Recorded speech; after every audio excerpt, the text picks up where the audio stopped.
भसीन साहब, ये क्या किस तरह की अंतर्कलह है? एक का बाकायदा है ना टिकट आपने दिया, बीजेपी का उम्मीदवार हैं वो संजय गुप्ता, बहुत ही गंभीर आरोप मदन कौशिक ऊपर लगा दिए कि देशद्रोही है, पार्टी से बाहर निकालो इसे। सिर्फ मुझे ही नहीं बल्कि कई प्रत्याशियों को हराने का षड्यंत्र मदन कौशिक की तरफ से किया गया है। क्या कहेंगे इस पर, कैसे आप लोग बचाव करेंगे? तो बहुत ही गंभीर आरोप लग गया ना। गौरीशंकर जी, पहले तो मैं उत्तराखंड की जनता को बहुत आभार करना चाहूंगा जी कि जी। कल उन्होंने भारी संख्या में कोरोना काल में भी अपना मतदान दिया और लोकतंत्र के इस महान उत्सव में अपनी भूमिका निभाई। हाँ। अब मैं आता हूं आपके प्रश्न पर। पहली बात तो मैं ये कहना चाहूंगा कि जो आरोप लगाए गए हैं वो सिरे से उनको मैं खारिज कर रहा हूँ, नकार रहा हूँ। हमारे प्रदेश अध्यक्ष श्री मदन कौशिक जी प्रदेश अध्यक्ष होने के नाते हमारे संगठन के प्रमुख हैं और हम जानते हैं कि जो संगठन का प्रमुख होता है, चुनाव में परिणाम आते हैं तो उसका यश और अपयश जो है दोनों के दोनों संगठन के मुखिया पर आते हैं। बिल्कुल। ऐसे में स्वाभाविक तौर पर कोई कारण नहीं बनता कि मदन कौशिक जी ऐसा कार्य करें, पहली बात। दूसरा, मदन कौशिक जी का इतिहास बहुत लंबा है, हमारे बहुत वरिष्ठ कार्यकर्ता हैं। नहीं, लेकिन भसीन साहब एक बात आप बताएं। कल मतदान खत्म हुआ, संजय गुप्ता 5-6 घंटा भी इंतजार नहीं कर पाए और सीधे तौर पर उन्होंने आरोप लगा दिया कि मुझे हराने का काम मदन कौशिक की तरफ से किया गया। मतलब उनको हारने का डर है। बीएसपी प्रत्याशी को समर्थन और उन्हें जिताने की बात की जा रही कि उसका षड्यंत्र रचा गया, मदन कौशिक का इसमें पूरी तरह से हाथ है। लेकिन संजय गुप्ता तो आप ही के पार्टी के है ना, ऐसा तो नहीं क्योंकि बाहर से आ गया बंदा अब बेवजह आरोप लगा रहा है। वो अपना करियर क्यों खराब करना चाहेंगे? बीजेपी के अगर विधायक भी हैं, बीजेपी से उनकी तरफ से टिकट दिया गया तो अपना करियर, पॉलिटिकल करियर क्यों खराब करना चाहेंगे? कुछ बात इसमें है इसका मतलब?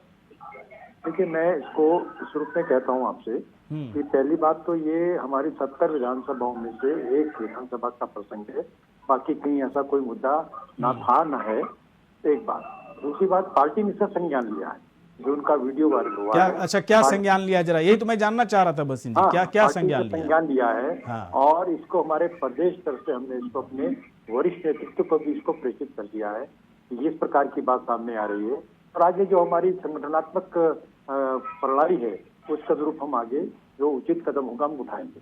लेकिन एक बात जरूरी है, वो मैं आपसे जरूर शेयर करना चाहता हूँ, वो ये है कि जो हमारी परंपरा है पार्टी की, उसमें अगर कोई विषय है भी आपके मन में, किसी के मन में या मेरे मन में, तो हम जो है अपनी बात अपने प्रदेश नेतृत्व से कहते हैं। अपनी बात प्रदेश में अगर नहीं सुनी जा रही, हम संतुष्ट नहीं है, हम केंद्र के पास भी जाते हैं। हम इस प्रकार से वीडियो नहीं बनाते, ना मीडिया ने को बयान।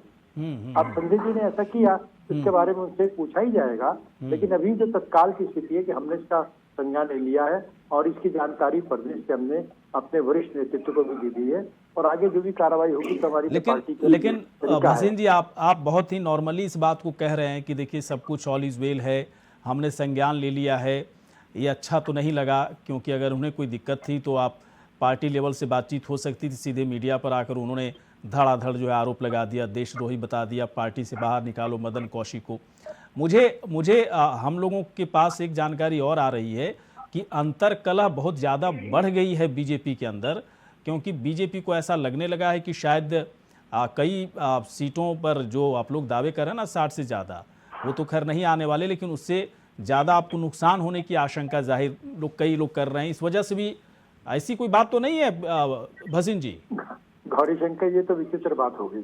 हम सरकार बनाने जा रहे हैं और मैंने आपसे शुरू में बात इसीलिए कह दी थी कि ये पूरे प्रदेश का मसला नहीं है, ये 70 में से एक विधानसभा का मसला है और वहाँ के हमारे प्रत्याशी ने ये बात नहीं, तो उन्होंने तो कहा है कि कई सीटों पर उन्होंने हराने का काम किया है। नहीं, वो कह रहे हैं, लेकिन बाकी जिनके खिलाफ काम किया होगा वो भी तो कुछ कहेंगे, कोई कुछ नहीं बोल रहा। अच्छा, मैं आता हूँ भसीन जी।